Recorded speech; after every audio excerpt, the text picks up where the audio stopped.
Isang pulis sa Davao City ang nakitang patay at may tama ng bala sa dibdib. Sa bayan naman ng Tagum, may mag-asawang namatay matapos tambangan ng mga hindi pa nakikilalang salarin. Makibalita tayo kay Brazil Kempis ng GMA Davao.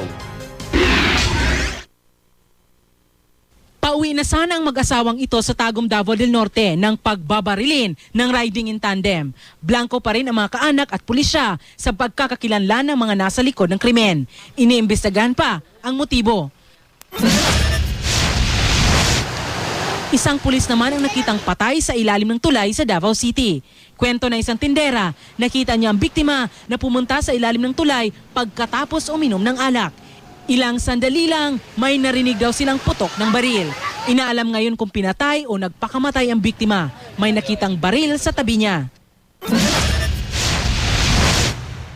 Sa Orbistondo, Pangasinan, patay rin ang isang ice cream vendor matapos pagbabarilin ng hindi pa nakikilalang salarin. Napag-alamang nawawala ang kinita ng biktima sa pagtitinda. Pagnanakaw ang sentro ng investigasyon.